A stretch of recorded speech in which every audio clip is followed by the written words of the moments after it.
10 minuto na lang bago mag-umpisa ang kasal.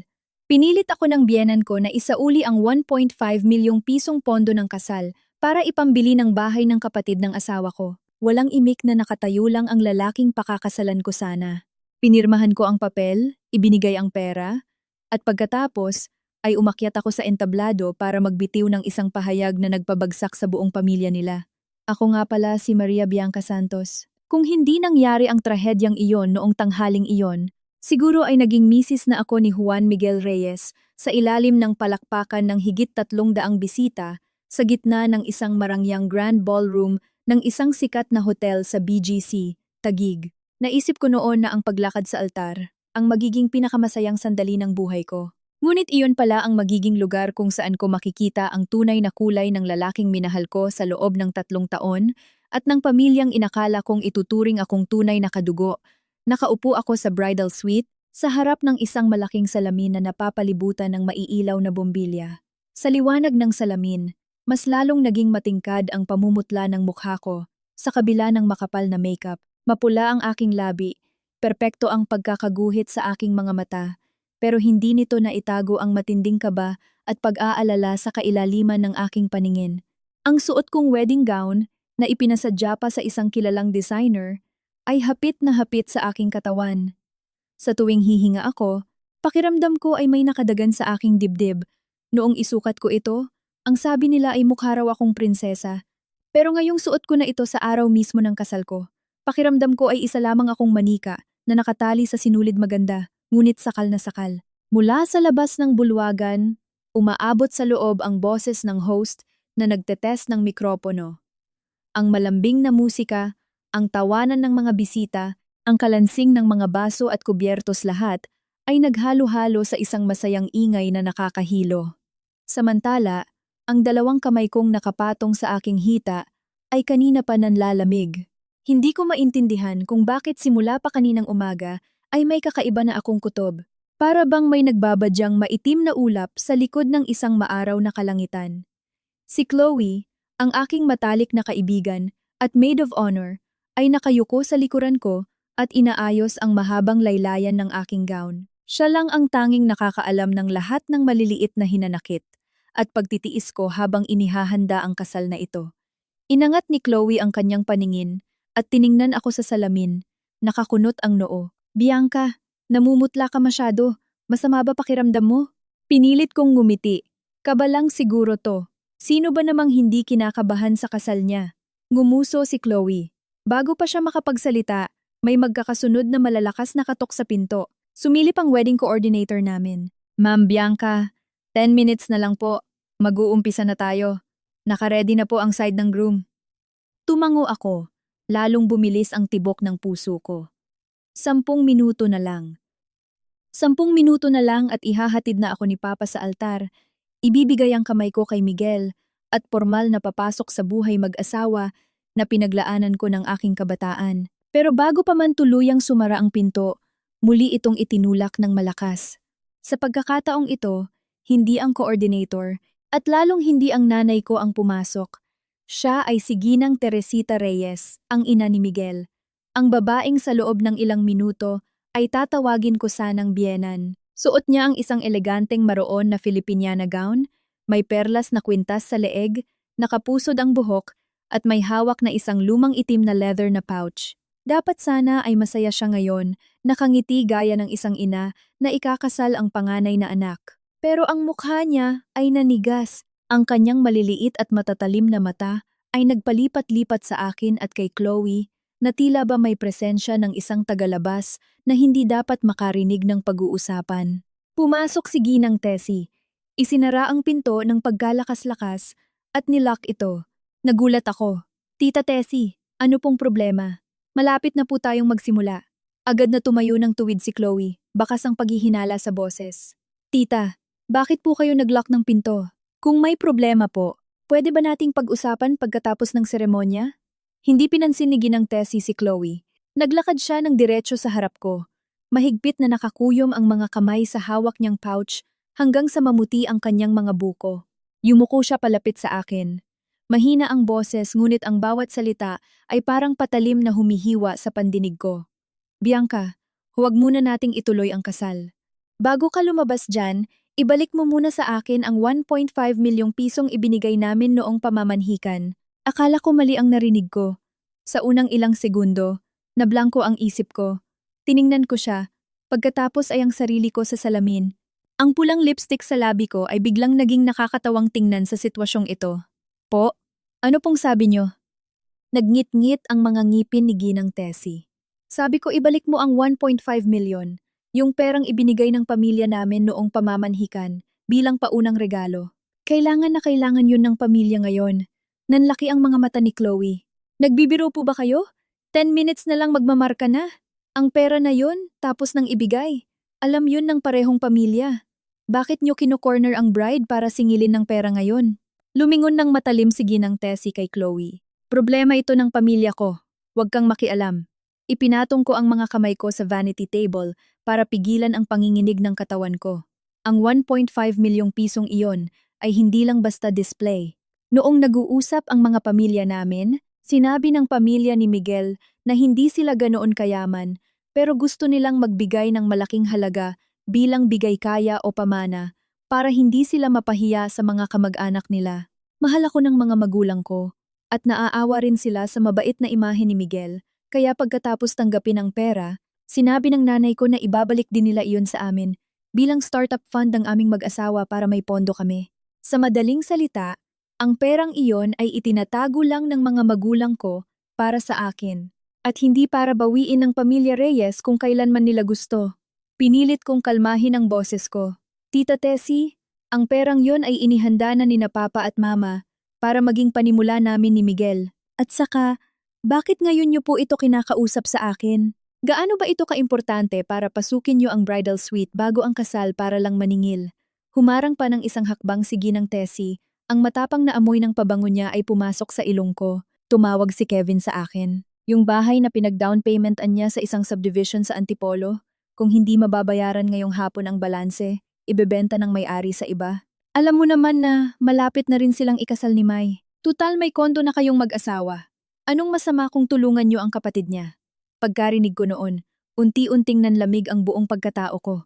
Si Kevin, ang nakababatang kapatid ni Miguel. 27 taong gulang, walang matinong trabaho, laging nalulugi sa crypto at bisyo sa mga sasakyan. Nagbukas ng coffee shop na nagsara rin makalipas ang 3 buwan. Lahat ng utang niya, laging sa kuya niya bumabagsak. Simula nang magplano kami ni Miguel ng kasal, ilang beses na siyang nagpaparinig na gusto niyang makitira muna sa guest room ng kondo namin. Hindi ako pumayag, ngunit ngumiti lang si Miguel at sinabing, "Bata pa ang kapatid ko, pagpasensyahan mo na." Pinalampas ko iyon noon dahil naisip kong lahat naman ng pamilya ay may sari-sariling issue. Pero ngayon, hindi na sila nagpaparinig. Diretsahan na nilang pinasok ang kwarto ko bago ang kasal ko para hingi ng pera. Mabagal akong nagtanong, alam po ba ni Miguel ito? Natigilan ng bahagya si Ginang Tessie bago mabilis na sumagot. Anak ko siya. Siyempre naiintindihan niya ang sitwasyon ng pamilya namin. Sabi rin niya sa akin na marunong kang umunawa. Na hinding-hindi mo papahirapan ang pamilya ng asawa mo sa mismong araw ng kasal natin. Tinitigan ko siya ng matagal. Pakiramdam ko ay may isang hindi nakikitang kamay na sumasakal sa puso ko. Gusto ko pa ring marinig mismo mula sa bibig ni Miguel. Gusto kong maniwala na wala siyang alam. Gusto kong maniwala na ang lalaking humawak sa kamay ko sa ilalim ng ulan noong 1 taon at nangakong hinding-hindi ako pababayaan ay walang kinalaman dito. Eksakto sa sandaling iyon, 2 mahinang katok ang umalingaw-ngaw sa pinto ng bridal suite.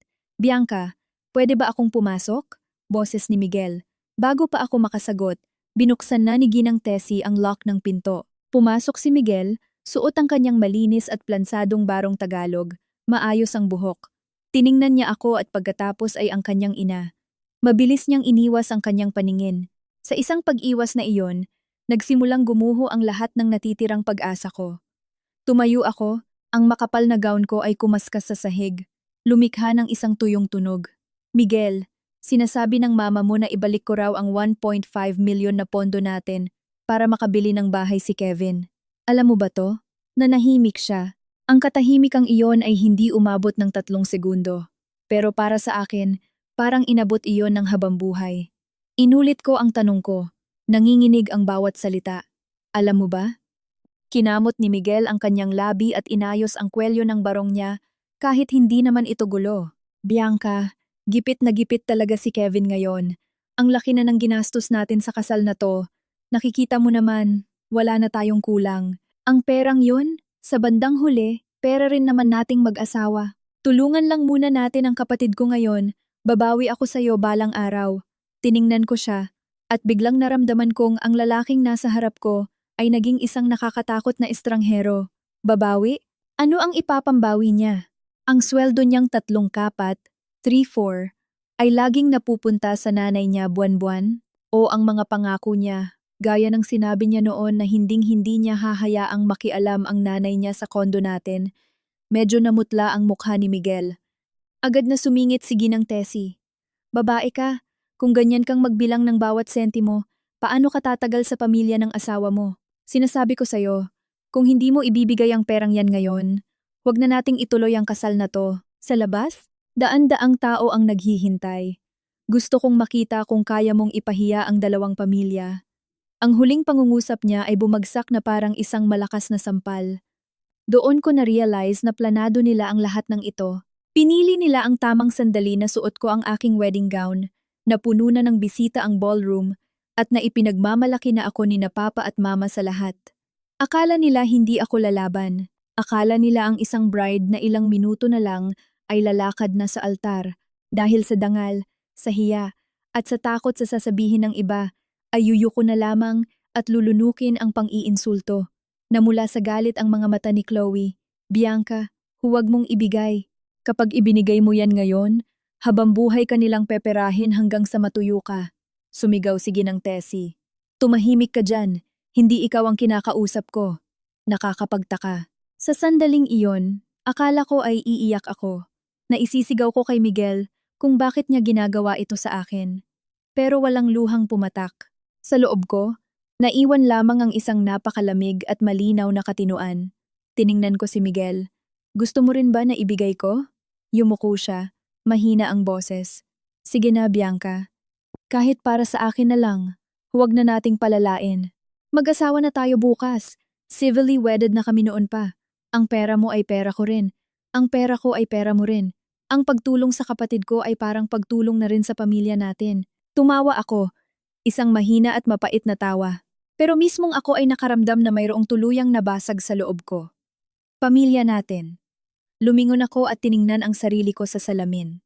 Ang babae sa salamin na nakasuot ng puting wedding gown, may belo sa buhok, at may suot na gintong alahas na ibinigay ng pamilya ng lalaki kahapon. Napakaganda ng pagkaka-makeup sa mukhang iyon. Ngunit ang kanyang mga mata ay blanco. Naisip ko noon na pagkatapos ng araw na ito, magkakaroon ako ng sarili kong tahanan. Ngayon ko lang naintindihan na may mga pintong kapag pinasok mo. Hindi pala bahay ang naghihintay, kundi isang malalim na bangin. Mabagal kong hinubad ang gintong singsing sa daliri ko at ipinatong sa mesa. Umalingaw-ngaw ang malamig na tunog ng metal sa salamin. Natigilan si Ginang Tessie. Hinubad ko rin ang kwintas, ang mga hikaw, at ang bracelet. Bawat piraso ng alahas ay tahimik na nakapatong sa vanity table. Sa ilalim ng ilaw, kumikislap ang mga ito bilang mga bagay na hindi naman pala naging akin kailanman. Sinabi ko, sige, kung gusto niyong bawiin, ibabalik ko. Nagpapanik na hinawakan ni Chloe ang kamay ko. Bianca, tinapik ko ang kamay niya. Nakatitig pa rin kay Ginang Tessie. Pero kailangang malinaw ang usapan sa pera. Gusto mong makuha ang 1.5 million at lahat ng gintong alahas. Pirmahan mo ang papel ko. Isulat ng malinaw na ngayong araw, tinanggap ng buo ng pamilya Reyes ang perang pangkasal at mga alahas. Mula ngayon, wala nang utang na loob ang dalawang panig sa isa't isa. Kumunot ang noo ni Ginang Tessie. Magkapamilya tayo? Para saan pa ang papeles? Tiningnan ko siya ng diretso sa mata. Hindi pa tapos ang kasal, kaya hindi pa tayo pamilya. At kung naniningil kayo ilang minuto bago ang kasal, mas lalong kailangan ng itim at puti na kasunduan. Tiningnan ako ni Ginang Tessie na para bang nabaliw na ako. Marahil sa kanyang plano, iiyak ako at magmamakaawa o kaya ay buong pagpapakumbabang ibibigay ang pera dahil sa takot na mapahiya. Hindi niya inaasahang hihingian ko siya ng resibo sa mismong bridal suite, habang ang musika sa labas ay nagpapalit na papunta sa entrance song ng bride at groom. Bianca, Huwag ka nang mag-inarte. Sabi ko nga sa'yo, usaping pamilya ito. Binuksan ko ang drawer ng vanity table at kumuha ng isang blankong papel na inihanda ng hotel para sa itinerary. Ipinatong ko ito sa harap niya at lumingon kay Chloe. Chloe, bigyan mo ako ng ballpen. Tiningnan ako ni Chloe. Bakas pa rin ang galit. Ngunit naiintindihan na niya ang gusto kong mangyari. Kumuha siya ng asul na ballpen mula sa bag niya at idinabog ito sa mesa. Isulat niyo. Mas malinaw, mas mabuti. Lumapit si Miguel. Bumaba ang boses. Halos nagmamakaawa. Bianca, huwag mo nang palakihin ito. Nag-aalalang si Mama kay Kevin. Mag-asawa na tayo. Bakit kailangan pang paghiwalayin ang pera natin ng ganito? Inangat ko ang paningin ko at tiningnan siya sa salamin. Sa malamig na salaming iyon, nakatayo siya sa likuran ko. Perpekto ang suot. Ngunit ang mukha niya ay puno ng kaduwagan at kaawa-awang kahinaan. Minahal ko ang pagiging kalmado niya noon. Inakala kong marunong siyang magparaya at mag-isip para sa pamilya. Ngayon ko lang naintindihan na ang pagpaparaya niya ay para lang sa ina at kapatid niya at ako ang laging isasakripisyo para mapanatili ang tinatawag nilang kapayapaan ng pamilya. Hindi palalakihin? E di pumirma lang kayo sa papel. Anong kinakatakot nyo? Kinagat ni Ginang Tessie ang kanyang labi. Ang mga mata niya ay nagpalipat-lipat sa aking pouch na nasa gilid ng mesa. Alam kong atat na siya. Ang 1.5 million na iyon ay mas mahalaga kaysa sa anumang magandang salita ngayon. Sa huli, nanalo ang kasakiman kaysa sa dangal. Hinila niya ang upuan at umupo, inis na nagsalita. Sige, kung gusto mong isulat, isusulat ko. Pero tandaan mo, huwag mo kaming sisisihin balang araw na sinuway mo ang pamilya ng asawa mo dahil lang sa isang papel. Ngumiti ako ng mapait. Kinuha ang ballpen at isinulat ang bawat salita ng malinaw.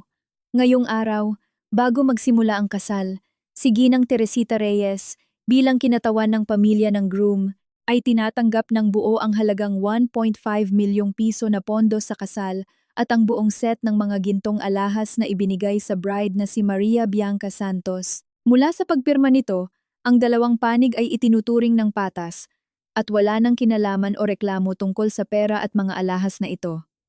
Nang isulat ko ang huling linya, hindi na nanginginig ang kamay ko. Bawat salitang isinulat ko ay parang gunting na pumuputol sa mga huling ilusyon ko sa puso ko. Itinulak ko ang papel kay Ginang Tessie. Pirmahan nyo, isulat nyo ang buong pangalan nyo at ID number, kung tanda nyo. Namula sa galit si Ginang Tessie. Trinato mo naman akong parang magnanakaw Diretso ko siyang tiningnan. Kung feeling nyo wala kayong ginagawang mali, bakit kayo matatakot sa isang pirma? Bumigat ang hangin sa kwarto. Sa labas, masayang nagsalita ang host ng kasal. Maaari po bang umupo na ang lahat? Ilang sandali na lang ay mag-uumpisa na ang seremonya ni na Juan Miguel at Maria Bianca. Ang mga salitang iyon ay pumasok sa kwarto na parang isang mapait na biro. Kinuha ni Ginang Tessie ang ballpen at pinirmahan ang dulo ng papel. Maingat kong sinuri iyon bago ko kinuha mula sa vault ang sobre ng tseke, pera at ang kahon ng mga alahas at inilapag sa mesa. Agad itong hinablot ni Ginang Tessie, isiniksik sa kanyang bag at niyakap ang kahon na parang natatakot na magbago ang isip ko. Pagkatapos niyang maitago ang pera, biglang umamo ang mukha niya sa isang napaka-plastic na paraan. Pinagpagan niya ang kanyang Filipiniana, inayos ang kwintas at pilit na ngumiti. O siya, tapos na ito. Huwag mo nang isipin. Ang babaeng may asawa, dapat marunong mag-isip sa ikabubuti ng nakararami. O sige na, ayusin mo na ang buhok mo. Kanina pa naghihintay ang mga bisita sa labas. Nakahinga ng maluwag si Miguel, na parang nakatakas sa isang kalamidad.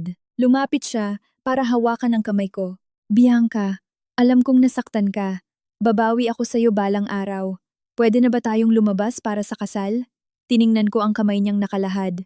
Ang kamay na iyan ang umakay sa akin sa maraming lugar, ang nagpunas ng luha ko noong napapagod ako. Pero ang kamay ring ito ang nagtulak sa akin sa isang nakakahiyang bangin sa pinakaimportanteng araw ng buhay ko. Umatras ako ng isang hakbang upang hayaang bumagsak ang kamay niya sa kawalan. Chloe, pakiunsip ang gown ko. Nanigas ang 3 tao sa kwarto. Tiningnan ako ni Chloe, nagningning ang mga mata niya. Sigurado ka ba? Tumango ako. Sigurado. Kumunot ang noo ni Ginang Tessie. Bakit mo hinuhubad? Lalabas na sa altar. Inabot ko at hinubad ang belo sa ulo ko at ipinatong sa upuan. Kalmado ang boses ko, na pati ako ay nagulat sa sarili ko. Naibalik na ang mga alahas, naibalik na ang pera. Pinapatunayan ng papel na ito na wala nang ugnayan ang dalawang pamilya tungkol sa kasal. Namutla si Miguel. Bianca, anong balak mong gawin? Tiningnan ko siya at ngumiti. Lalabas ng ballroom, pero hindi para pakasalan ka. Parang namatay na nakatayo si Miguel sa sinabi ko. Putlang-putla ang mukha niya. Nanginginig ang mga labi na parang may gustong sabihin, pero parang may bumara sa lalamunan niya. Mas mabilis ang reaksyon ni Ginang Tessie. Sumugod siya at humarang sa harap ni Chloe. Nakabuka ang dalawang braso. Matinis ang boses. Hindi pwede.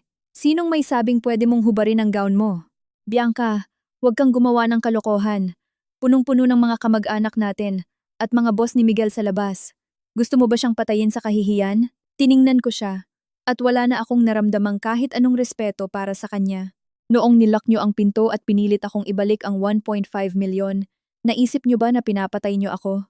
Natigilan si Ginang Tessie, pero agad ding nanlaki ang mga mata. Ang babae, kapag mag-aasawa, dapat marunong magpasensya. Hindi ka pa nga formal na nakakapasok sa pamilya namin, ang tigas na ng ulo mo. Sino pang makakapagturo sa'yo balang araw? Mahina akong tumawa. Kung ganoon, mabuti na lang pala at hindi pa ako nakakapasok. Para bang nagising si Miguel. Mabilis niyang hinawakan ang pulso ko. Napakahigpit ng hawak na halos sumakit na iyon. Bianca, pakinggan mo. Maaayos pa natin to. Pumirma na si Mama. Nakuha na rin ang pera. Ano pa bang gusto mo? Kung lalabas ka ng ganyan ang suot, paano pa ako haharap sa mga tao habang buhay? Tiningnan ko ang kamay niyang nakadiin sa pulso ko. Dahil sa sakit na iyon, lalo akong nagising sa katotohanan. Natatakot siyang hindi makaharap sa ibang tao. Paano naman ako? Pinilit ako ng nanay niyang maglabas ng pera sa araw ng kasal ko. At kasabwat pa siya sa pananahimik niya. Naisip ba niya kung paano ako haharap kina Papa at Mama? Umiwas siya ng paningin. Sabi ko nga sa'yo, babawi ako balang araw. Ginamit ko ang buong lakas ko para bawiin ang kamay ko. Miguel, ang mga taong katulad mo, laging ginagamit ang salitang balang araw para matakasan ang kasalukuyan. Balang araw po protektahan kita. Balang araw kakausapin ko si Mama. Balang araw hahanap ako ng pera para makabawi. Pero noong pinakakailangan kong panindigan mo ako, ang ginawa mo lang ay yumuko. Hindi na nag-alinlangan pa si Chloe. Naglakad siya sa likuran ko at ibinaba ang zipper sa likod ng aking wedding gown. Mahina ang tunog ng zipper, pero sa sobrang higpit ng tensyon sa kwartong iyon, parang isa itong hiwa ng kutsilyo na pumatid sa peking palabas ng kaligayahan. Sumigaw si Ginang Tessie, "Subukan mo lang!" Humarap si Chloe, "Susubukan ko talaga! At kayo ang dapat mahiya. Yung iba, nagpapakasal para magkaroon ng asawa, kayo, kumukuha kayo ng manugang para maging ATM ng bunso nyo." Nanginig sa galit si Ginang Tessie at itinaas ang kamay para sampalin si Chloe. Agad akong humarang sa harap ng kaibigan ko. Diretso kong tiningnan ang kamay ng biyenan ko. Subukan mong saktan siya. May CCTV sa labas at may saksi sa loob ng kwartong ito. Ngayong araw, hindi ko na kailangang protektahan ang imahe ng pamilya nyo. Natigilan sa ere ang kamay ni Ginang Tessie hanggang sa ibinaba niya ito. Lumingon siya kay Miguel, galit na galit at natataranta. "Ano pang tinatayo-tayo mo dyan? Pigilan mo siya." Kapag lumabas siya at nagbunganga, sira tayong lahat. Humakbang si Miguel. Sa unang pagkakataon, nakita ko ang tunay na takot sa kanyang mga mata. Hindi takot na mawala ako, kundi takot na gumuho ang lahat ng imahe niya sa labas. Natatakot siyang tingnan siya ng mga katrabaho niya nang may paghamak. Natatakot siyang malaman ng mga boss niya na kinikikilan ng pamilya niya ang bride bago ang kasal. Natatakot siyang maging tawanan ang mga pagbati sa kanya. "Bianca, pakiusap, suotin mo na ulit ang gown mo. Ituloy lang natin ang kasal. Mamayang gabi, luluhod ako sa'yo para humingi ng tawad." Tuluyan ko nang hinubad ang napakabigat na wedding gown. Hinayaan ko itong bumagsak sa sahig na parang isang basyong balat. Sa ilalim nito, suot ko na ang isang manipis na puting polo at simpleng maong na pantalon para madaling makapagbihis mamaya pagkatapos ng reception. Nang makaalis ako sa gabundok na puting telang iyon, naramdaman kong gumaan ng kalahati ang katawan ko. Parang nakawala ako sa isang kadena. Yumuko ako para pulutin ang papel na resibo sa mesa, itinupi itong mabuti, at hinawakan ng mahigpit. "Miguel, hindi mo na kailangang lumuhod. Mula sa sandaling hinayaan mong kunin ng nanay mo ang 1.5 million na yon, matagal ka nang nakaluhod sa kasakiman ng pamilya mo. Namula ang mga mata niya. Kailangan ba talagang maging ganito ka kawalang puso? Tinitigan ko siya ng matagal. Ang lalaki sa harap ko ay ang mukha pa rin na minahal ko. Ang boses pa rin na pinaniwalaan ko. Pero sa puso ko, wala na ang hapde. Lamig na lang ang natira. Hindi ako walang puso. Kayo ang pumilit sa aking gumising sa katotohanan.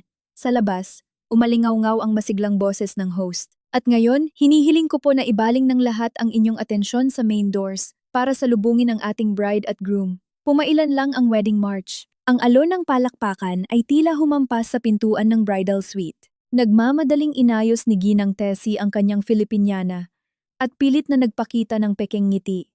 Sige na. Kung gusto mong magalit, mamaya na. Ngayon, lumabas muna tayo para sa seremonya. Huwag mong ipahiya ang pamilya. Tiningnan ko siya at pagkatapos ay si Miguel. Tama, kailangan ko ngang bigyan ng paliwanag ang mga bisita. Hinawakan ni Chloe ang kamay ko. Bianca, sasamahan kita. Tumango ako. Hindi na ako naglalakad patungo sa altar bilang isang bride. Naglalakad ako bilang isang taong kakabawi lang ng karapatang magdesisyon para sa sariling buhay. Nang bumukas ang malaking pinto, tumama ang spotlight ng diretso sa mukha ko. Ang matunog na palakpakan ay unti-unting namatay. Daan-daang mata ang napako sa akin sa aking puting polo, sa maungkong pantalon at sa kapirasong papel sa kamay ko. Natahimik ng ilang segundo ang buong ballroom. Tumutugtog pa rin ang musika, pero wala nang pumapalakpak. Ang mga bisitang nakatayo para bumati ay natigilan. Nanigas ang mga ngiti sa kanilang mga labi. Nakita ko sina Papa at Mama sa pinakaunang mesa. Hawak ni Mama ang kanyang panyo. Ang mukhang kaninang puno ng saya ay napalitan ng pagkabigla. Tumayo si Papa. Namula ang mga mata at nakakuyom ang mga labi para pigilan ang anumang emosyon sa biglaang pangyayari. Ang host na may hawak na mikropono ay nakatayo sa gitna ng stage. Nalilito kung ano ang gagawin, kaya't pati ang kanyang propesyonal na ngiti ay tumabingi.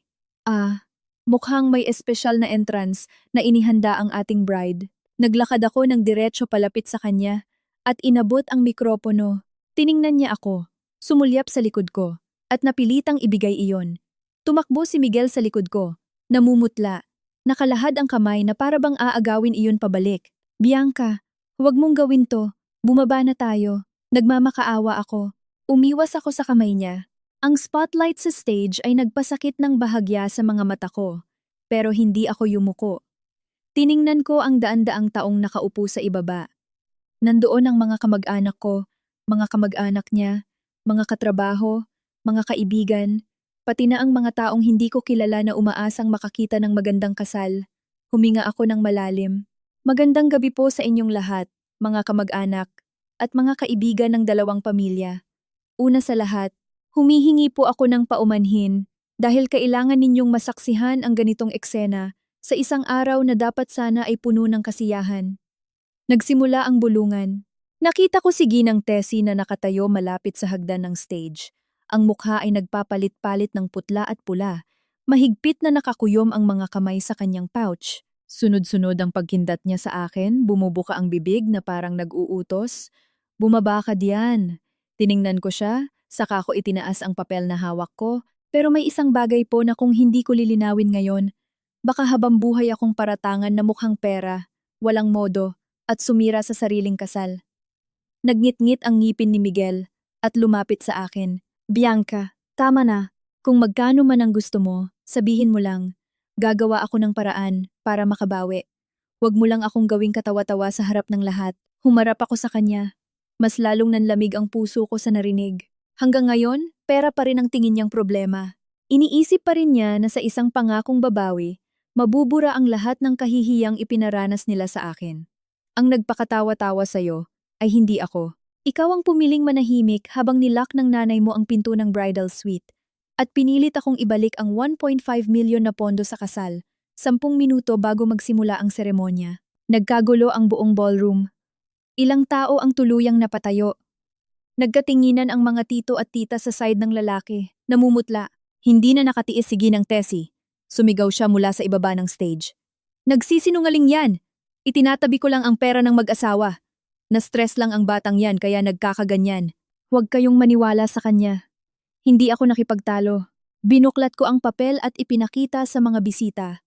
Ito po ang papel na pinirmahan ni Ginang Teresita Reyes kanina sa bridal suite.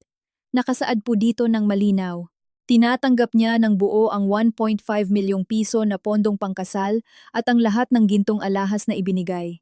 Ang dahilan? Kailangan ng pera ng kanyang bunsong anak na si Kevin Reyes para pang down payment sa binibili nitong bahay sa Antipolo. Mas lumakas ang ingay sa buong hall. Nakita ko si Kevin sa isang mesa sa ibaba, nakayuko, hawak-hawak pa rin ang isang baso ng soft drinks. Ang babaeng kasama niya ay nakatingin sa kanya ng may pandidiri. Susugod sana si Ginang Tessie sa stage, pero pinigilan siya ng mga staff ng hotel dahil baka mahulog siya. Bianca, gusto mo bang patayin ang pamilya ko? Tiningnan ko siya. Hindi malakas ang boses pero malinaw ang bawat salita. Hindi po, Tita Tessie. Ibinabalik ko lang sa inyo kung ano ang hiningi nyo. Nakuha nyo na ang pera, nakuha nyo na ang ginto, napirmahan nyo na ang papel. Kaya mula sa sandaling iyon, wala nang utang na loob ang pamilya ko sa pamilya nyo. Nanginginig ang boses ni Miguel. Bianca, hindi mo pwedeng sirain ang lahat dahil lang dito. Nakapirma na tayo ng marriage contract sa civil wedding natin noong 1 buwan. Humarap ako sa kanya, mahigpit ang hawak sa mikropono. Nakapirma na nga tayo, kaya bukas na bukas pupunta tayo sa abogado para asikasuhin ang annulment at legal separation natin. Pero ang seremonyang ito hindi ko na itutuloy. Napahagulgol si Mama sa ibaba ng stage. Umakyat si Papa? Hindi mabilis pero matatag ang bawat hakbang. Lumapit siya sa akin at inilagay ang magaspang niyang kamay sa balikat ko. Sa paghaplos na iyon, muntik nang gumuho ang buong pagpipigil ko. Pero nanatili akong nakatayo ng tuwid. Tiningnan ni Papa si Miguel. Malalim at mabigat ang boses. Ang anak ko ay hindi produkto na pwedeng tawaran ng pamilya niyo bago ang kasal. Hindi ko na ipapakasal ang anak ko sa inyo. Yumuko si Miguel. Namumula ang mukha sa matinding hiya. Nagsimula namang umiyak at mag-amok si Ginang Tessie. Sinasabing wala akong utang na loob at hindi ako pinalaki ng maayos ng mga magulang ko. Pero sa pagkakataong ito, hindi na ako natakot sa mga salita niya. Ibinigay ko ang mikropono sa host. Hinawakan ang kamay ni na Papa at Mama at bumaba ng stage.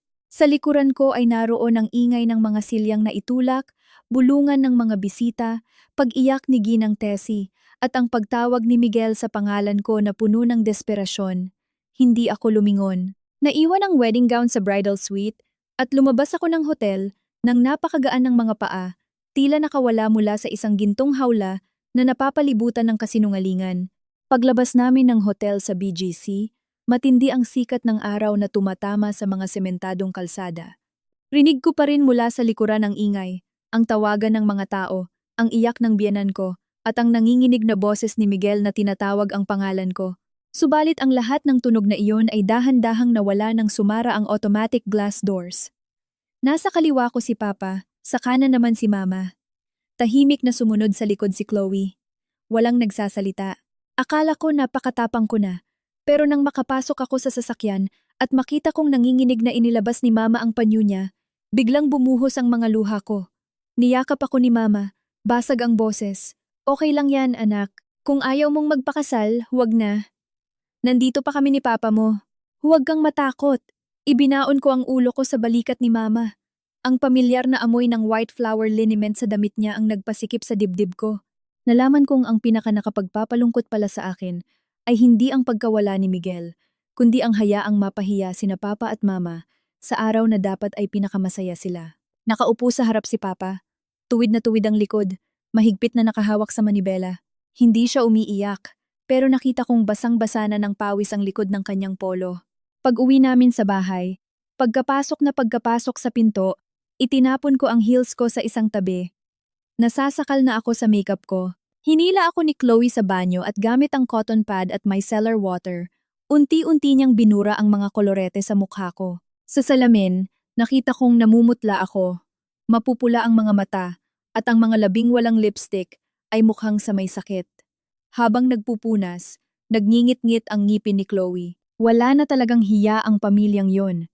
Kung ako ikaw, sinampal ko pa sila ng ilang beses. Pumiyok ang boses ko. Ayoko nang makipag-away. Gusto ko na lang putulin ng malinis ang lahat. Nagsimulang mag-vibrate nang walang tigil ang cellphone ko. Una ay mula kay Miguel. Isang tawag, dalawang tawag, hanggang sa naging mahigit 10. Pinatay ko ang cellphone. Ilang saglit pa, nagdagsaan ang mga text. Sabi niya sumobra raw ako. Sabi niya, naaawa lang daw ang nanay niya sa kapatid niya. Pinahiya ko raw siya sa harap ng mga boss niya. Sabi niya, kung mahal ko pa raw siya, huwag kong isadlak sa huli ang lahat. Pagbasa ko noon, napangiti na lang ako sa inis. Hanggang ngayon, ang inaalala pa rin niya ay ang reputasyon niya at hindi ang sakit na naramdaman ko. Mga 9:00 ng gabi, umuwi na si Chloe. Pinilit ako ni na Papa at Mama na humigop ng konting lugaw bago ako pumasok sa kwarto para magpahinga. Nakahiga ako sa kama, nakatingin sa madilim na kisame. Ang buong araw ay parang isang masamang panaginip, pero ang resibong nasa bag ko ang nagpapaalala na totoo ang lahat. Kakaihit ko pa lang ng mata nang may biglang malakas na kumalabog sa pinto sa labas.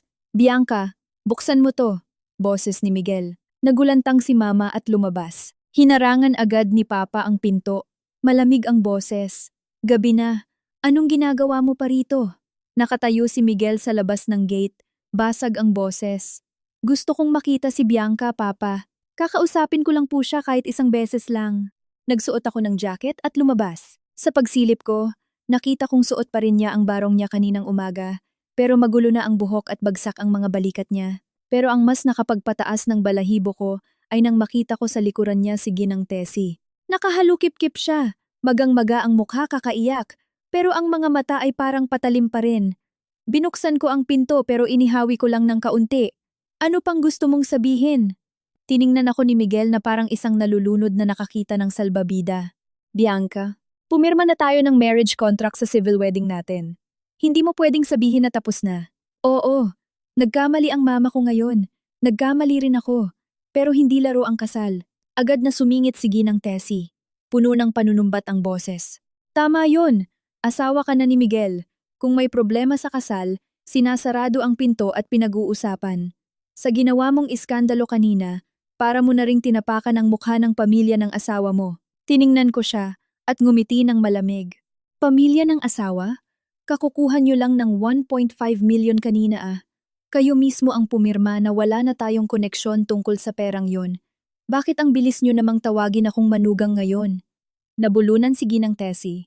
Mabilis na nagsalita si Miguel. Bianca, yung papel na yon, dala lang ng galit. Ibalik mo sa akin. Ako nang bahala. Bukas, pupunta tayo kina Papa at Mama para humingi ng tawad. Pwede tayong magpa-reception na lang ng maliit. Umiling ako. Hindi na kailangan. Bukas ng 9:00 ng umaga, magkita tayo sa opisina ng abogado ko. Kung paano natin pinirmahan ang civil wedding natin, ganoon din natin ito tatapusin. Namutla si Miguel. Gusto mo talagang makipaghiwalay? Diretso ko siyang tiningnan. Hindi gusto. Sigurado. Tiningnan ako ni Miguel na para bang hindi niya makapaniwalang ang babaeng nasa harap niya ay ang parehong babaeng nag-aral magluto ng paboritong ulam ng nanay niya at matiyagang pumili ng mga kurtina at pinggan para sa magiging bahay namin. Napakapit siya sa hamba ng pinto. Pumiyok ang boses. Bianca, huwag kang maging ganyan kawalang puso. Kahit isang araw tayong naging mag-asawa, may pinagsamahan pa rin tayo. Alam kong mali ako kanina. Pero matanda na si Mama. Nag-aalala lang siya kay Kevin. Hindi mo ba kayang lawakan ang pangunawa mo kahit isang beses lang? Bago pa ako makasagot, sumingit ang malamig na boses ni Papa. Ikaw pa ang may ganang humingi ng malawak na pangunawa? 3 taon nang umuunawa ang anak ko. Hindi pa ba sapat yon? Biglang pumutok si Ginang Tessie. Anong ibig mong sabihin? Minahal ng anak niyo ang anak ko ng kusa. Walang pumilit sa kanya. Ngayon dahil lang sa maliit na bagay gusto nyo nang makipaghiwalay? Ang sabihin nyo, hindi marunong makisama ang pamilya nyo. Tiningnan ko siya at biglang naging mapayapa ang loob ko. May mga taong hindi na kailangang patulan dahil bawat salitang lumalabas sa bibig nila ay sila mismo ang nagpapakita kung gaano sila kasama. Tita Tessie, kapag nagsalita pa kayo ng masama laban sa mga magulang ko sa mismong tapat ng bahay namin, tatawag ako ng barangay at pulis. May CCTV sa hotel kanina, may mga saksi, may papel na pinirmahan nyo. Hindi ako natatakot na palakihin pa ito. Napatameme si Ginang Tessie. Hinila ni Miguel ang braso ng ina at pinigilan ito. Ma, tama na. Tapos ay lumingon siya sa akin, lumambot ang mga mata. Bianca, ayokong mawala ka. Nandoon pa naman ang kondo natin sa Mandaluyong, di ba? Pinaghirapan mo yung i-decorate. Doon na lang tayo mag-usap. Isasara natin ang pinto. Tayong dalawa lang. Hahayaan kitang pagalitan ako hanggang gusto mo. Pagkarinig ko tungkol sa kondo na iyon, kumirot ang puso ko. Iyon ay ang condo unit sa Pioneer. Mandaluyong na binili ko. Hindi ganoon kalaki ang espasyo, pero maganda ang lokasyon. Ang down payment, mga furnitures, at ang buwan ng hulog sa unang ilang buwan, halos lahat ay galing sa naipon ko mula sa pagtatrabaho ko. Maliit na halaga lang ang naiambag ni Miguel, dahil buwan-buwan ay nagrereklamo siyang gipit siya, dahil kailangan niyang magpadala sa nanay at kapatid niya. Pero buong tapang pa rin niyang tinatawag itong bahay natin. Tiningnan ko siya. Sino ang nakapangalan sa titulo ng kondo na yon? Natigilan si Miguel. Bakit mo tinatanong yan? Yun yung magiging bahay sana nating mag-asawa ah. Tinanong ko, kanino nakapangalan ng titulo? Nanahimik siya. Sumingit agad si Ginang Tessie. Kahit kanino pa nakapangalan yan, bahay yan ng mag-asawa. Nakapirma na kayo ni Miguel ng marriage contract. Huwag mong isipin na pwede mo na lang solohin yan. Napatawa ako. Ang galing nyo rin ano? Kapag nanghihingi kayo ng 1.5 million pangkasal, sinasabi niyong hindi ako marunong umunawa sa pamilya nyo. Kapag kondo na ang pinag-uusapan, na ako ang nagbayad, biglang sa mag-asawa na, kumunot ang noo ni Miguel. Bianca, huwag tayong magbanta gamit ang mga ari-arian natin. Ang bahay na yon ay para tirhan natin, hindi para pag-awayan. Kinuha ko ang cellphone ko at binuksan ang gallery, kung saan may ilang litrato akong kinuha ilang araw na ang nakakalipas. Nang minsang dumaan ako sa kondo para mag-check, ipinakita ko ang screen sa kanya.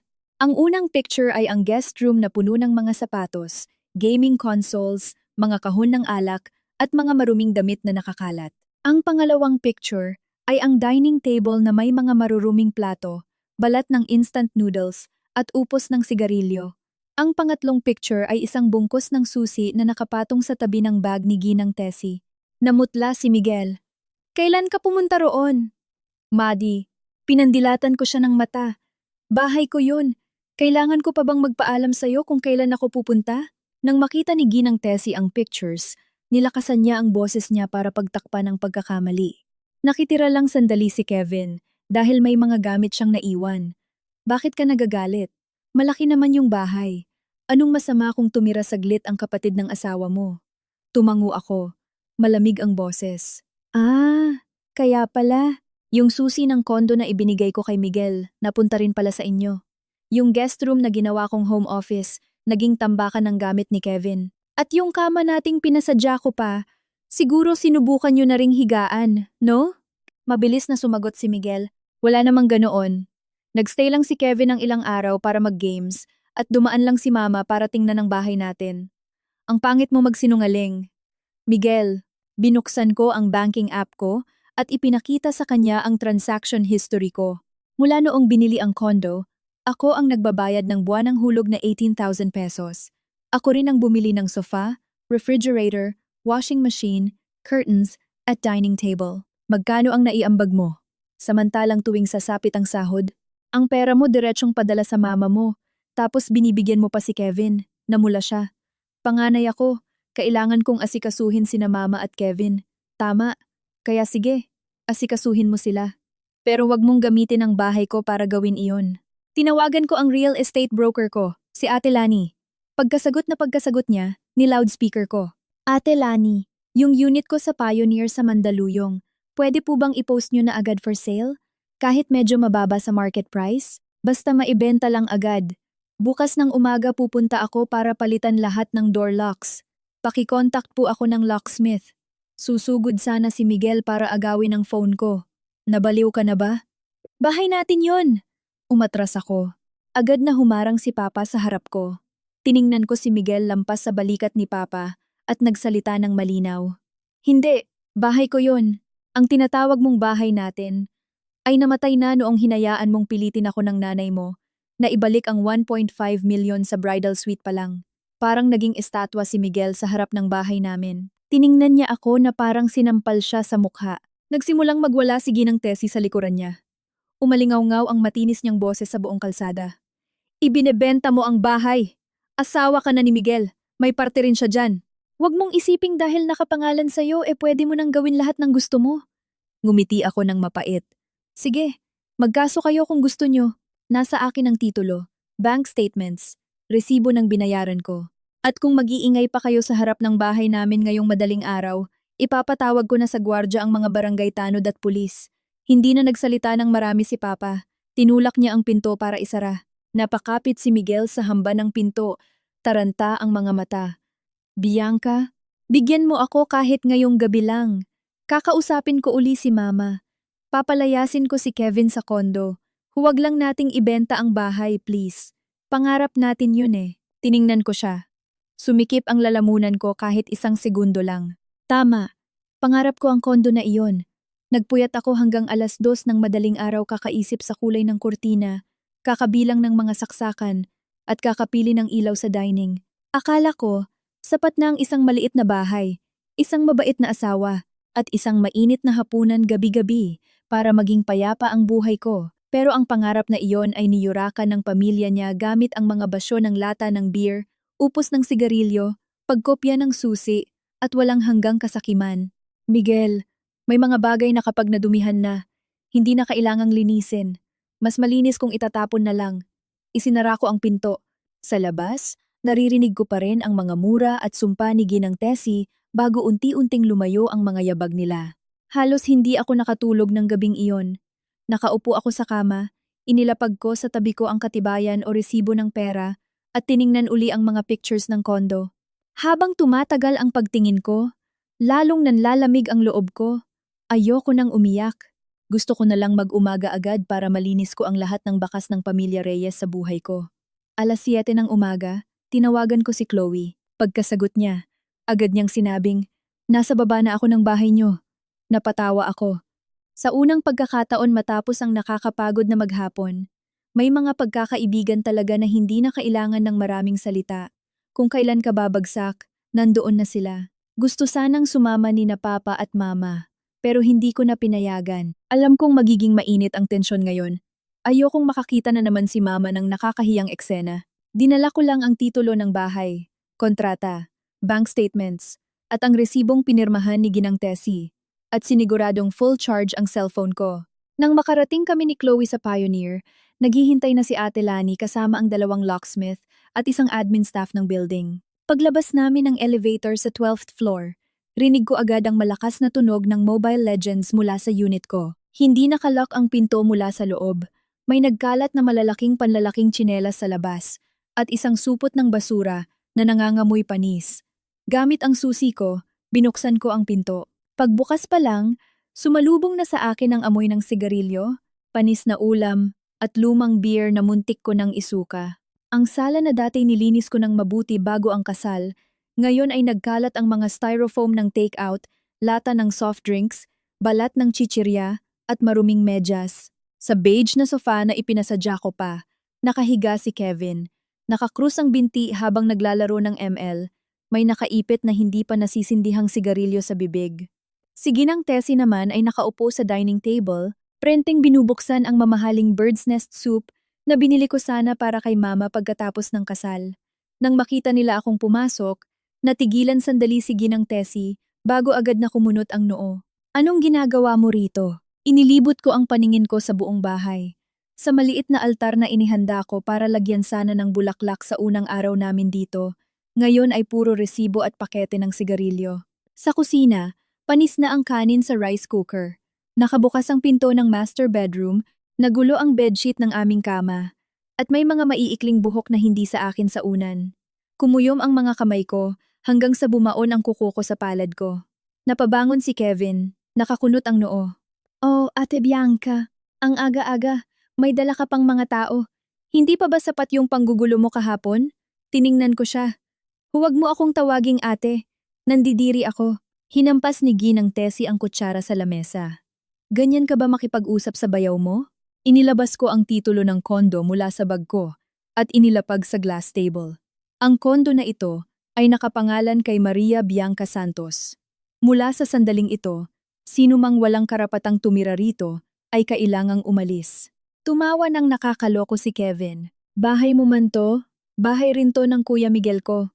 Asawa mo si Kuya. kaya kapatid niya ako. Anong masama kung nakitira ako ng ilang araw?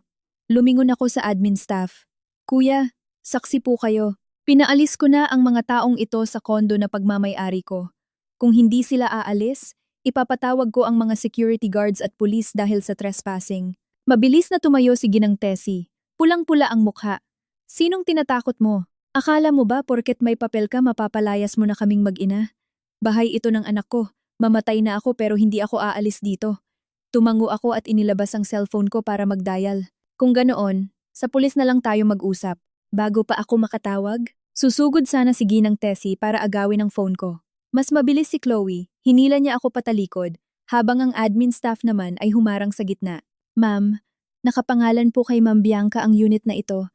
Kung may reklamo po kayo, daanin niyo sa papel, pero hindi niyo po pwedeng pigilan ang may-ari sa sarili niyang bahay. Nanginginig sa galit si Ginang Tessie.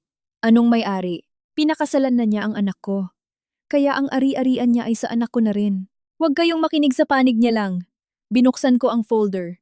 Inilabas ang contract to sell, bank statements, at loan agreement, at inilapag sa lamesa. Basahin niyong mabuti. Pinirmahan ang kontrata bago pa man ang civil wedding namin.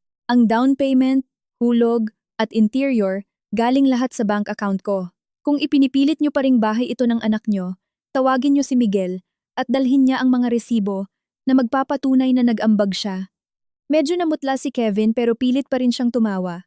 Ang arte mo naman, nakitira lang ang kapamilya. Tsaka kahapon, sinira mo ang kasal ni kuya. Ngayon gusto mo pang palayasin ang mag-ina niya sa kalye? May konsensya ka pa ba? Tiningnan ko siya mula ulo hanggang paa ang lukot niyang t-shirt, boxers, nangingitim na mata kakapuyat sa games, at amoy sigarilyong hininga. Nawala ang galit ko, pandidiri na lang ang naiwan. Kung gusto mo ng bahay, magtrabaho ka at bumili ka. Huwag kang humiga sa kama ng iba tapos ikaw pa yung magmamalinis. Namula si Kevin, itinapon niya ang cellphone niya sa sofa at padabog na tumayo. Huwag mong isiping hindi ko kayang patulan ka. Itinaas ko ang cellphone ko. Nakarecord ang video. Subukan mo. Nakarecord ito. Simula noong pumasok ako. Galawin mo lang ako ng konti. Kulang pa ba yung eskandalo kahapon? Pues, ipapakita ko sa buong building na ito kung gaano kadumi ang ugali ng pamilya Reyes. Tamang-tama, tumunog ang cellphone ni Ginang Tessie. Tiningnan niya ang screen at nagmamadaling sinagot, galit at nagpapanik ang boses. Miguel, pumunta ka rito. Yung asawa mo, nagdala ng mga tao para palayasin kami rito sa kondo nyo. Rinig ko ang nagmamadaling boses ni Miguel, pero wala akong pakialam. Lumingon ako sa dalawang locksmith. Mga kuya, palitan nyo na po lahat ng door locks at yung mga gamit na hindi sa akin, ilabas nyo sa hallway. Yung mga may halaga, iwan nyo para sila na ang kukuha. Yung mga basura, ilagay sa trash bag. Tumakbo si Ginang Tessie para harangan ang pinto ng master bedroom. Subukan nyo lang galawin ang gamit ng anak ko. Nakahalukip-kip na tumawa nang malamig si Chloe. Tita Tessie, the more you make a scene, mas lalo kayong napapahiya. Kahapon kumuha kayo ng 1.5 million, ngayon gusto nyo pang angkinin ang bahay ng may bahay. Hindi ba kayo nahihiya sa kasakiman nyo? Tinamaan sa maling ugat si Ginang Tessie at nagsimulang murahin si Chloe. Hindi ako sumagot at tahimik na naglakad papunta sa master bedroom. Pagbukas ko ng pinto, nanigas ako. Ang pulang kumot na ipinasadya ko para sa kasal namin ay nakagulong na parang basahan sa paanan ng kama.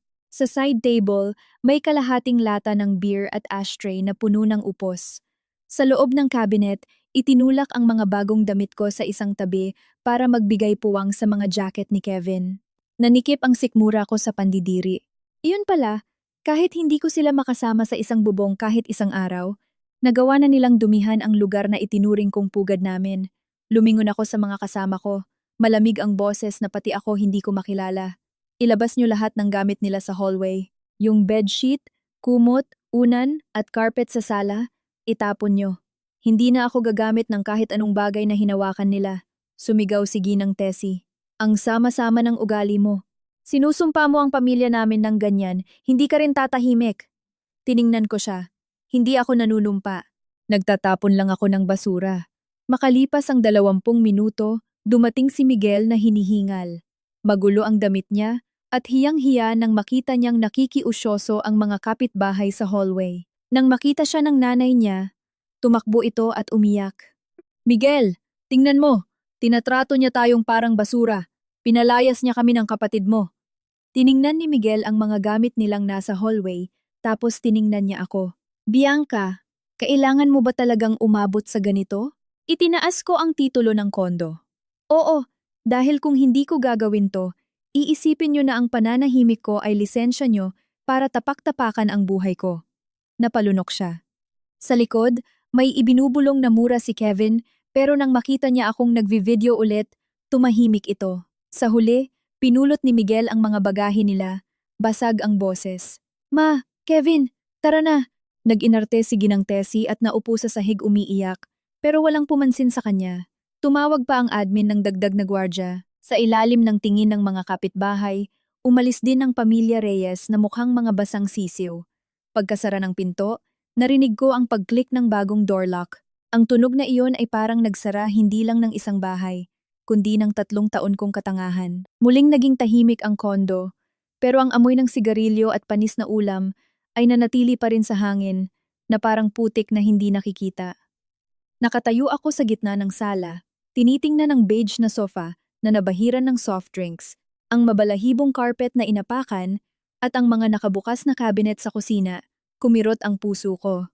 Ito sana ang lugar na inisip kong uwian tuwing gabi pagkatapos ng trabaho. Magbubukas ng maliit na ilaw, magluluto ng simpleng hapunan, at uupo katabi ang taong mahal ko. Pero bago pa man ito maging tahanan, naging basurahan na ito ng pamilya Reyes. Lumapit si Chloe sa tabi ko at hinawakan ako sa balikat. Bianca, okay ka lang ba? Tumango ako, pero garalgal ang boses ko. Kahit hindi okay, kailangang maging okay. Ayoko nang umiyak dahil sa bahay na to. Tiningnan ng broker na si Ate Lani ang paligid, propesyonal ngunit naaawa. Maganda ang location ng bahay na to, bago pa ang gamit. Kapag pinalinis natin to, mabilis mabebenta. Gusto mo na ba talagang ibenta? Pwede mo naman i-keep tapos palitan mo na lang ang mga gamit. Tiningnan ko ang master bedroom, kung saan nakatambak ang pulang kumot ng kasal. Sumikip ang lalamunan ko, pero buo na ang desisyon ko. Ibenta nyo na po? Ate, ayokong itago ang isang lugar kung saan parang umaktong may-ari na sila. Tumango si Ate Lani at kumuha ng pictures ng iba't ibang anggulo para i-post. Tumawag ako ng cleaning service at ipinalinis agad ang bahay mula kisame hanggang sahig. Pinatanggal ang amoy at ipinatapon lahat ng bedsheets at lumang carpet. Alam kong malulugi ako ng kaunti kapag ibinenta ito ng mabilisan. Pero mas mura iyon kaysa mabuhay araw-araw sa alaala ng kawalang respeto nila. Nang matapos ang mga locksmith, tumayo ako sa hallway at tiningnan ang pagsara ng pinto. Sunod-sunod ang pag-pop up ng messages ni Miguel sa phone ko. Bianca, I'm sorry. Alam kong mali ako. Huwag mong ibenta ang bahay. Maraming alaala yon. Bukas, wag na tayong pumunta sa abogado. May chance pa tayo. Binasa ko ang bawat linya. Hindi na kasing sakit ng kahapon. Ganoon pala iyon. Kapag talagang bumitaw na ang isang babae, ang mga huling paumanhin ay para na lang hangin na humahampas sa nakakandadong pinto. Hindi ako nag-reply. Kumuha lang ako ng screenshot ng lahat ng messages niya at sinave sa isang folder kasama ang pictures ng nasirang kondo, ang resibo ng 1.5 million, at bank transfers. Nang makita iyon ni Chloe, nagtanong siya, para saan yan? Itinago ko ang cellphone sa bag ko. Para kung sakaling gumawa pa sila ng kwento, may ebidensya ako. Ayoko nang lumaban gamit ang luha. Mula ngayon, lalaban ako gamit ang mga papeles. Hapon na nang makauwi ako. Pagod na pagod. Ipinaghanda ako ni Mama ng arroz caldo, pero hindi ko kayang kainin. Tahimik lang na nakaupo si Papa sa tapat ko nang matagal bago nagsalita. Bukas, sasamahan kita. Umiling ako. Dito na lang po kayo kay Mama. Si Chloe na lang ang sasama sa akin. Tiningnan ako ni Papa. Namumula ang mga mata, pero mariin ang boses. Hindi, noong pumirma kayo ng marriage contract, naniwala akong kaya kanyang pangalagaan. Bukas, pagpirma ninyo para matapos ito, kailangan kong makita mismo para masiguradong nakawala na talaga ang anak ko sa pamilyang yon. Yumuko ako. Pumatak ang luha sa lugaw ko. Buong araw akong nagpanggap na matapang na parang walang nararamdaman. Pero sa isang salita lang ni Papa, gumuho ang matigas kong panlabas. Dahan-dahang pinunasan ni Mama ang mga luha ko. Sige, iyak ka lang anak. Ngayong gabi lang. Bukas paglabas mo doon, mamumuhay na tayo ng bago. Nakatulog ako ng pabugso-bugso ng gabing iyon. Sa panaginip ko, nakita ko uli ang sarili ko, na nakasuot ng wedding gown sa gitna ng stage. Napapalibutan ng mga nakakatakot na mukha ng pamilya Reyes. Nagising ako ng alas 5 ng madaling araw. Basang-basa ng pawis ang likod ko. Madilim pa sa labas. Pero alam ko ngayong araw puputulin ang huling tali. Eksaktong 8:30 a.m., dinala ako ni Papa at ni Chloe sa opisina ng abogadong mag-aasikaso ng annulment at legal separation namin. Nakatayo na si Miguel sa labas. Suot niya ang isang kulay abong polo, magulo ang balbas, at maitim ang ilalim ng mga mata na parang walang tulog. Nang makita niya akong bumaba, lumapit siya agad. Bianca, pwede ba tayong mag-usap uli? Tiningnan ko siya. Kalmado na ako, na pati ako nagulat. Sa loob na tayo mag-usap sa harap ng abogado. Wala na akong sasabihin pa sa'yo ng personal. Tiningnan niya si Papa, nahihiya at wala nang magawa. Sumingit si Papa. Wag mo na akong tawaging Papa. Wala ka ng karapatan. Yumuko si Miguel. Bumagsak ang balikat. Pumasok kami sa loob. Malamig ang kwarto at amoy mga papeles. Inihanda ng abogado ang mga papel drafting an agreement for nullity or legal separation depending on what applied, though we treated it here as the definitive end. Tinanong ng abogado ang huling beses, napag-isipan na po ba ninyong mabuti ito? Tiningnan ako ni Miguel, nanginginig ang boses. Bianca, kung walang 1.5 milyon na nangyari kahapon, magiging masaya kaya tayo? Tumahimik ako ng ilang segundo bago sumagot. Kahit walang 1.5 milyon kahapon, balang araw magkakaroon din ng ibang bagay, ibang issue, ibang sakripisyo. Hindi pera ang problema. Ang problema ay hindi mo ako kailanman itinuring na pamilyang dapat mong protektahan. Ipinikit niya ang kanyang mga mata. Tumulo ang luha sa ibabaw ng kanyang kamay. Kinuha ko ang ballpen at pinirmahan ang papel. Nang matapos ko ang huling letra, biglang gumaan ang pakiramdam ko. Gumaan na nakakatakot. Tinatakan ng notary public ang papel at itinulak pabalik sa amin. Ang tuyong tunog ng selyo na tumama sa mesa ay parang huling pagsara ng pinto sa likuran ko. Nakaupo si Miguel sa tapat ko, nakahawak sa ulo, bahagyang nanginginig ang mga balikat. Hindi ko alam kung umiiyak siya dahil nawala ako o dahil wala nang papagitna sa sakim niyang nanay at kapatid na sasaluhin ang kanilang mga problema. Pero kahit ano pa ang dahilan, wala na akong balak alamin pa. Itinago ko ang mga papeles sa bag ko at tumayo. Tapos na. Mula ngayon, wala na tayong koneksyon. Inangat ni Miguel ang ulo niya. Namumula ang mga mata. Bianca, alam kong huli na ang lahat para sabihin to, pero minahal talaga kita. Tiningnan ko siya. Kung sinabi niya ito 1 buwan na ang nakakalipas, baka lumambot pa ang puso ko. Pero matapos ang pangingikil ng nanay niya at makita ang kondo ko na ginawa nilang basurahan, ang salitang mahal ay nawalan na ng bigat. Ang pag-ibig na walang proteksyon ay salita lamang. Kailangan ko noon ang aksyon niya, hindi ang salitang mahal. Pagkatapos masira ang lahat. Tumayo siya at humarang sa harap ko. Paano yung kondo? Ibinebenta mo ba talaga? Pakiusap, ibigay mo na lang sa akin ang bahay na yon. Pinutol ko siya. Ari-arian ko yon. Wala kang karapatang magtanong. Namutla siya. Lumapit si Papa. Matalim ang tingin. Tumabi ka. Uuwi na kami. Tiningnan ni Miguel si Papa at pagkatapos ay ako, bago siya dahan-dahang umatras. Nang makalabas na kami sa parking lot, naramdaman ko ang init ng araw sa balat ko. Noon ko lang na-realize na kanina pa pala ako nagpipigil ng hininga sa loob ng opisina. Huminga ako ng malalim. Hindi mas mabango ang hangin ngayon. Hindi rin mas maganda ang langit. Pero alam kong nagbago na ako.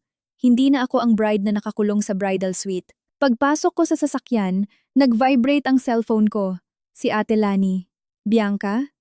Kakapost ko lang ng kondo sa group namin. May isang young couple na gustong mag-viewing ngayong hapon. Gusto raw nila ang area. Available ka ba? Pumikit ako ng ilang segundo at sumagot. Opo ate, available. Patingnan nyo na lang po. Gusto ko nang maibenta agad.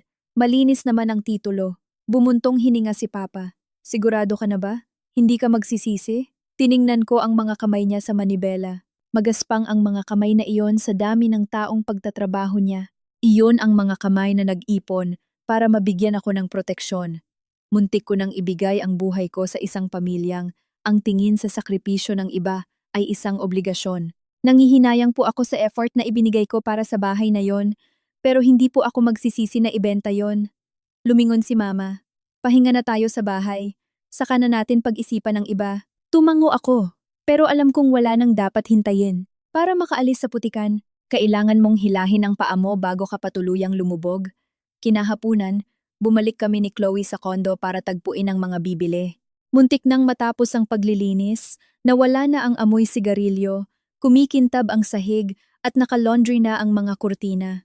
Kahit malinis na, hindi na ako nakaramdam na pagmamay-ari ko ito. Tiningnan ko ang mag-asawang titingin, buntis ang babae, at dahan-dahan kong maglakad. Tiningnan niya ang kusina at nakangiting sinabi sa asawa niya, "Siguro masayang magluto rito." Kumirot ang puso ko. Ang bahay pala ay walang kasalanan. Ang pagkakamali ko ay ang pagpili ng maling tao para isama doon. Hinawakan ni Ate Lani ang kamay ko. "Kung ayaw mong ibenta, pwede pa nating iatras." Umiling ako. "Ibenta nyo na po, para magkaroon din ng mas malinis na simula ang iba kaysa sa akin." Nang gabing iyon, pagdating ko sa bahay, may nag-message sa akin na unknown account. Ang profile picture ay si Kevin Reyes. Ilang linya lang iyon, pero sapat na para manlamig ang dugo ko.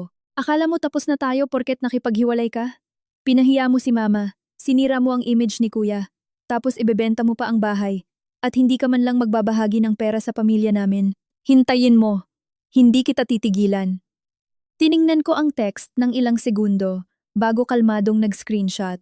Ipinadala ko kay Chloe, kay Papa, at in-save sa folder ko ng mga ebidensya. Hindi ako nag-reply. Ang taong matalino ay hindi nakikipagtalo sa mga baliw na nagtatago sa dilim. Binubuksan ng taong matalino ang ilaw para makita ng lahat ang totoong mukha nito. Maya-maya, muling umilaw ang phone ko. Ngayon, galing kay Chloe ang sunod-sunod na screenshots. May caption siya, "Bianca, tingnan mo.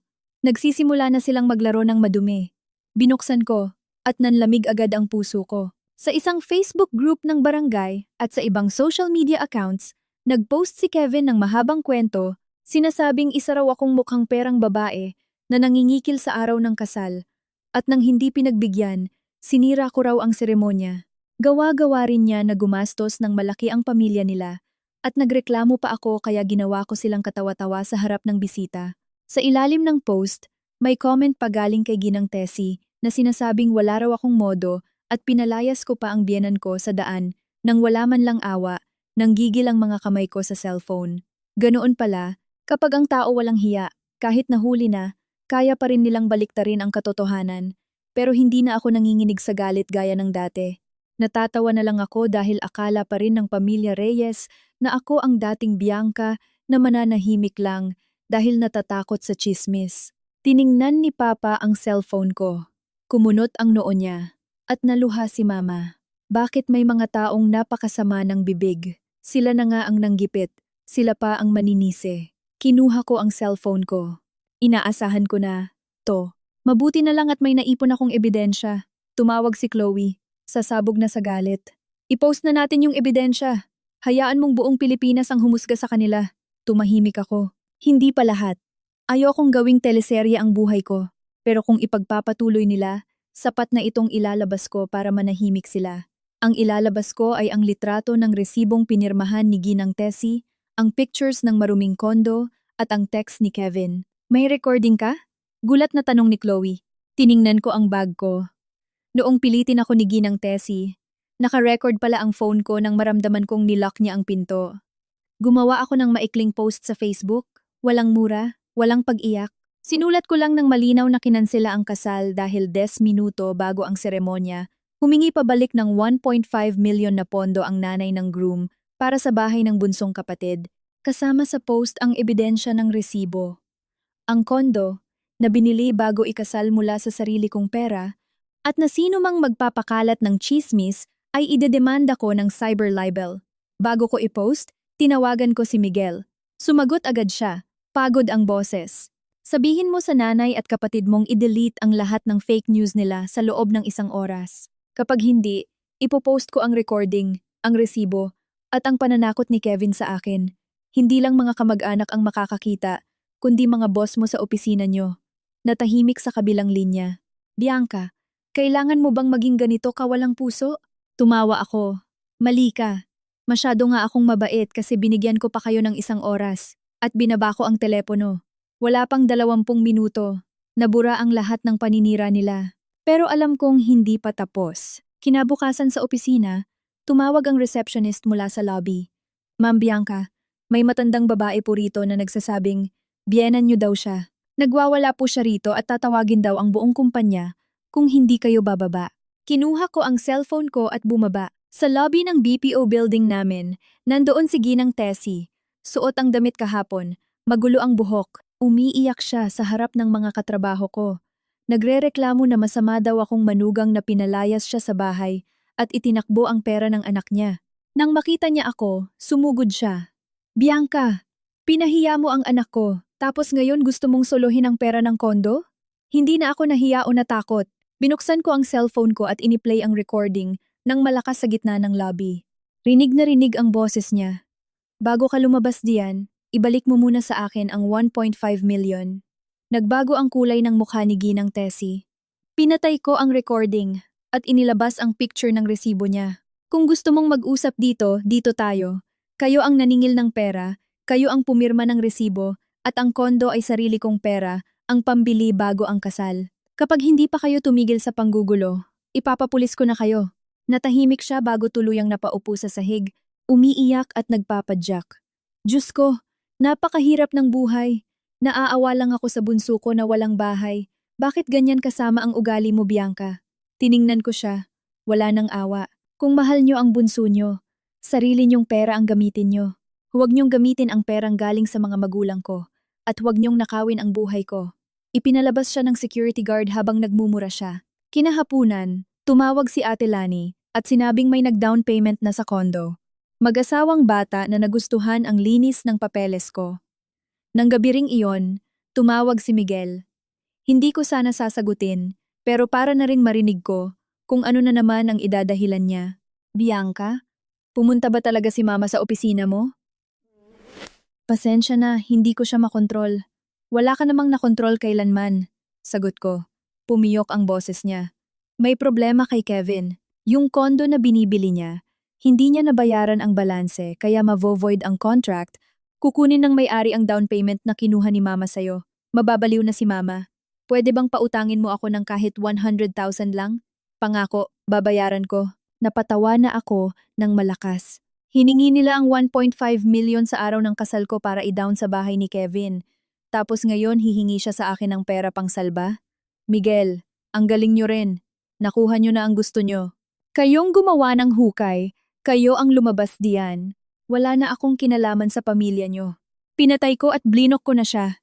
Lumipas ang ilang araw, opisyal nang nabenta ang kondo. Sa loob ng opisina ng notaryo, habang pinipirmahan ko ang deed of sale, tiningnan ko ang batang misis na humaplos sa tiyan niya habang inaalalayan siya ng asawa niya. Naisip ko, ganoon pala dapat ang pamilya. Hindi kailangang marangya, basta nag-aalagaan. Gumaan ang pakiramdam ko. Ibinigay ko ang susi kay Ate Lani, na parang pagpapaalam sa isang bulok na bahagi ng nakaraan ko. Paglabas ko ng opisina, maaliwalas ang kalangitan sa Maynila pagkatapos ng ulan. Nagkayayaan kaming mag-hotpot ni Chloe. Congrats at nakawala ka na bilang ATM machine ng pamilya Reyes. Biro niya habang naglalagay ng beef sa sabaw. Ngumiti ako. Binalita rin ni Chloe na dahil sa eskandalo sa opisina ni Miguel, hindi na siya ang na-promote na team leader.